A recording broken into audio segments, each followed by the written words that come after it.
Pelling West সিকিমের খুব popular destination, যা কাঞ্চনজঙ্ঘার অপরূপ শোভা দেখার জন্য বিখ্যাত। অসাধারণ প্রাকৃতিক সৌন্দর্যে ঘেরা পেলিংয়ের আশেপাশে ছড়িয়ে আছে বেশ কিছু দর্শনীয় স্থান। হ্যালো ফ্রেন্ডস, আমি Sumana. Welcome back to my channel Icchedana travel. Pelling কিভাবে যাবেন, কোথায় থাকবেন, কোথায় খাওয়া দাওয়া করবেন, পেলিংয়ে কী কী দ্রষ্টব্য স্থান আছে, সব জানতে পারবেন এই ভিডিও থেকে। তাই পেলিংয়ে যাওয়ার আগে এই ভিডিওটি সম্পূর্ণ দেখে নিন। কিভাবে যাবেন? প্রথমে উত্তরবঙ্গগামী যে কোনো ট্রেন ধরে চলে আসুন এনজেপি অথবা শিলিগুড়ি থেকে রিজার্ভ গাড়ি করে তিস্তা বাজার, মেলি, জোত্থাং, লেকশিপ, গেজিং পার হয়ে 5.5 ঘন্টায় পৌঁছে যেতে পারবেন পেলিং। রিজার্ভ গাড়ির ভাড়া পড়বে 5,500 থেকে 6,000 টাকা। শেয়ার গাড়িতে গেলে স্টেশনে নেমে অটোতে করে বাস স্ট্যান্ডে চলে যান। সেখান থেকে অনেক শেয়ার গাড়ি ও বাস পেয়ে যাবেন। সময় লাগবে 6 ঘন্টা, তবে শেয়ার গাড়ি জোত্থাং পর্যন্ত যাবে। জোত্থাং থেকে পেলিং যাওয়ার শেয়ার গাড়ি পেয়ে যাবেন। কোথায় থাকবেন? আপার পেলিংয়ে হোটেল ভাড়া একটু বেশি, মিডিল এবং লোয়ার পেলিংয়ে কম। মোটামুটি 1-1.5 হাজার টাকার মধ্যে ভালো হোটেল পেয়ে যাবেন। আমাদের এই হোটেলটির ভাড়া 1,000 টাকা। এটি আপার পেলিংয়ে অবস্থিত। হোটেলটির নাম হলো হোটেল ভিউ পয়েন্ট। এই হোটেলের রুম খুব সুন্দর, পরিষ্কার পরিচ্ছন্ন। পেলিংয়ে হোটেলেই খাওয়া দাওয়ার ব্যবস্থা করা হয়। খাবারের মান বেশ ভালো। পেলিং ভ্রমণের উপযুক্ত সময় কখন? গ্রীষ্ম এবং পুজোর পরে পেলিংয়ে পর্যটকদের ভিড় বেশি থাকে, তবে পাহাড়ে ধস নামার কারণে বর্ষাকালে না যাওয়াই ভালো। এটি হলো পেলিংয়ের বিখ্যাত ওয়াটারফলস, রিম্বি ওয়াটারফলস।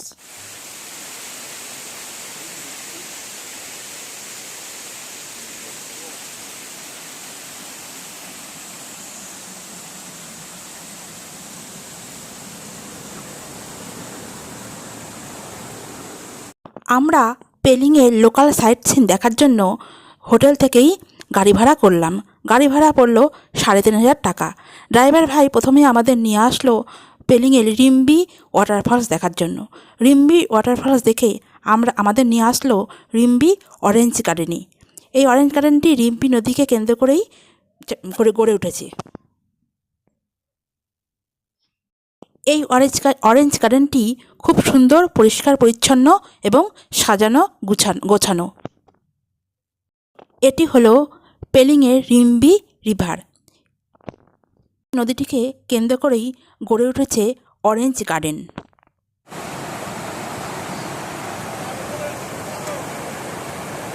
এই তো এখানে।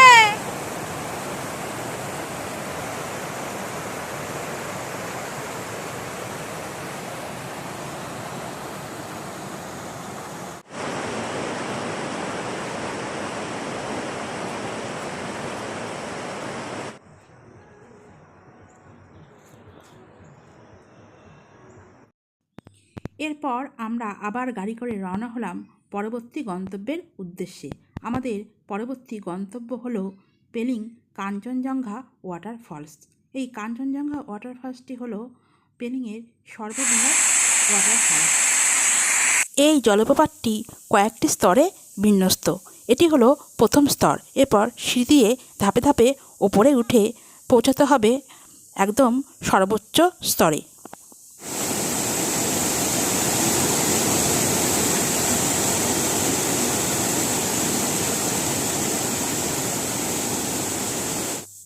এটি হলো কাঞ্চনজঙ্ঘা ওয়াটারফলসের মূল ঝর্ণাটি।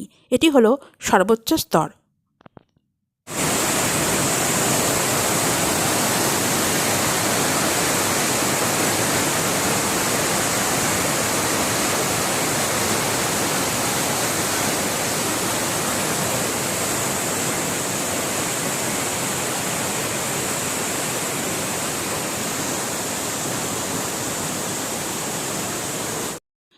এখানে এক ব্যক্তি ফটো তুলছেন।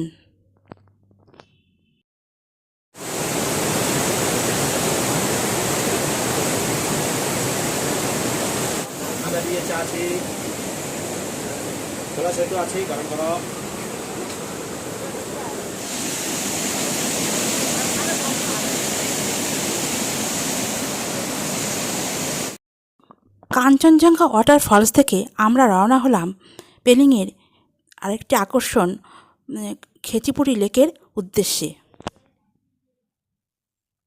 এটি হলো খেচিপুরি লেকের প্রবেশদ্বার।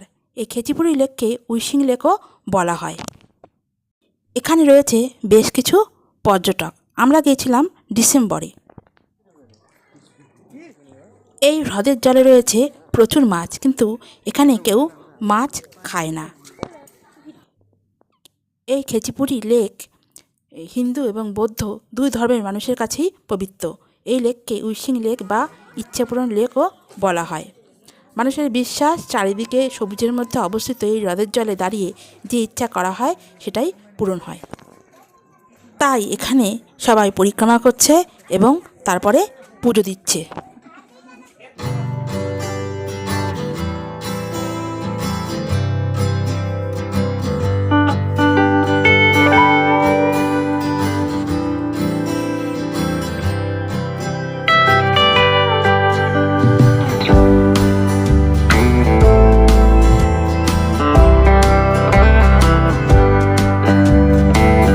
খেচিপুরি লেক থেকে আমরা গাড়ি করে চলে আসলাম পেলিং স্কাইওয়াকে।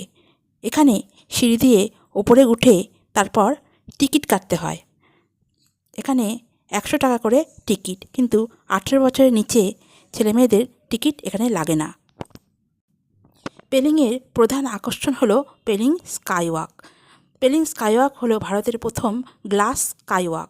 সমুদ্রপৃষ্ঠ থেকে 7200 ফুট উচ্চতায় এটি অবস্থিত। এটি 200 মিটারেরও বেশি প্রসারিত। পেলিং স্কাইওয়াকে রয়েছে কাচের মেঝে। মেঘের মধ্যে হাঁটার একটি অতুলনীয় অভিজ্ঞতা প্রদান করে এই স্কাইওয়াক। 2018 সালে জনসাধারণের জন্য এটি উন্মুক্ত হয়েছে। নিরাপত্তা নিয়ে চিন্তা করবেন না। পেলিং স্কাইওয়াক সত্যি শক্তিশালী। এটি শক্তিশালী ইস্পাত ও শক্ত কাঁচ দিয়ে তৈরি। স্কাইওয়াকের শেষে রয়েছে বিশ্বের সবচেয়ে লম্বা চেন রেজিক মূর্তি। এই চেন রেজিক মূর্তি হল বুদ্ধদেবের পুনর্জন্ম।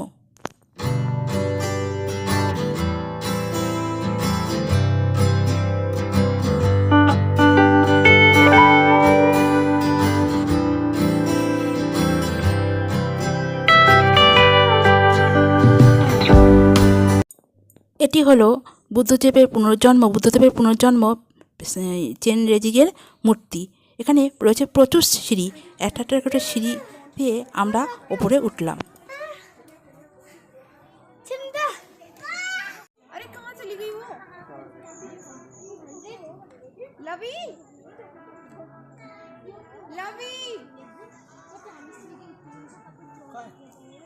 এই জায়গাটি অপূর্ব সুন্দর, চারিদিকে আধ্যাত্মিক পরিবেশ, কিন্তু এই মন্দিরের ভিতরে ফটো ভিডিও অ্যালাউ নেই।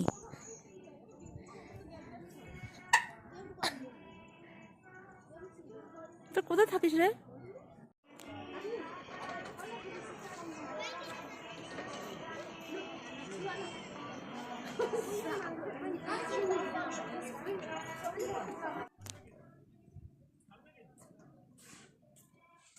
এরপর আমরা গাড়ি করে রওনা হলাম পরবর্তী গন্তব্যের উদ্দেশ্যে। এরপর আমরা এসে পৌঁছালাম বৌদ্ধ মনেস্ট্রি দেখতে। এটি হলো বহু প্রাচীন বৌদ্ধ মনেস্ট্রি।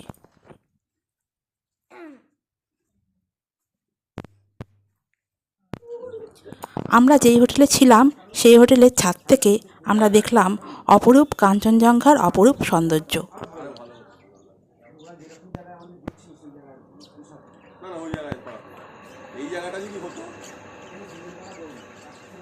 এরপর পেলিং ভ্রমণ করে আমরা পরের দিন গাড়ি ভাড়া করে রওনা হলাম এনজেপির উদ্দেশ্যে। পথে যেতে পড়ল তিস্তা নদীর। বন্ধুরা, আজ এই পর্যন্তই। পরবর্তী ভিডিও নিয়ে খুব তাড়াতাড়ি আসবো। চ্যানেলটিকে সাবস্ক্রাইব করবেন, আর ভিডিওটি যদি ভালো লেগে থাকে লাইক, কমেন্ট, শেয়ার করবেন। ভালো থাকবেন, সুস্থ থাকবেন। ধন্যবাদ।